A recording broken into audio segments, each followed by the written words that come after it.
Hinamo ng isang grupo ang NEDA. Sa tingin mo ba, sakto ang 90 pesos per day sa isang Pilipino araw-araw para makapag-survive? 90 pesos? Oo. Kulang yun. Ano ka ba nangyari sa'yo? Kapos yun, kulang. Kulang yun. Di ba yun? Napakamalang bilihin ngayon eh. Sa tingin mo ba kasya ang 90 pesos sa araw-araw na pangkain ng Pilipino?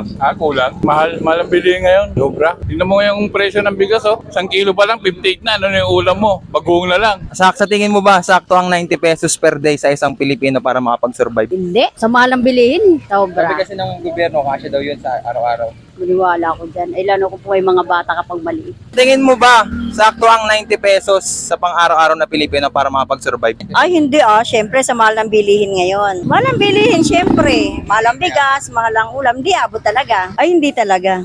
Sa mahal ng bilihin, no? Yes. Tingin mo ba, totoo yung sinasabi ng gobyerno na 90 pesos per day, mabubuhay ka na? 90 pesos per day? Pambili ko nga lang ng mga tsokolate yan dyan, mga kikirya. Para mabuhay ka 90 pesos. Sa tingin mo ba kaya kasi sinasabi ng gobyerno na 90 pesos daw, mabubuhay ka na araw-araw? Sa tingin mo sapat yung 90 pesos?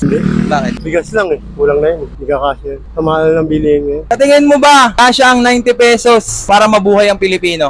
Bra. May bisyo ako sigarilyo pa lang, hindi ubos yun. Mahal ang piliin. Pagkakain ka nga sa labas, kulang yung 100 isang kainan lang. Malabo yun. 90 pesos lang, mabubuhay ka na araw-araw bilang Pilipino. Sa tingin mo sapat yun? Sapat yan, yung 90 pesos sa isang araw. Dahil sa pagkain pa lang namin, umaabot na ng 350 isang araw eh. Kain pa lang yun, tatambay isang Wala araw. pa ibang- Ulam pa lang yun, wala pa yung kanin eh, tsaka mga sibuyas. Hindi totoo yun. Sapat ang 90 pesos para mabuhay ang araw-araw bilang Pilipino. Sa tingin mo sapat yung kaya? 90? Malabo. Ako nga lang, kumain nga lang ako kinakain ko, 50 isang kainan lang eh. Sangayon ko ba sa sinabi ng gobyerno na 90 pesos per day mabubuhay ka na? Hindi. Kulang yun eh. Kulang. Kulang na kulang.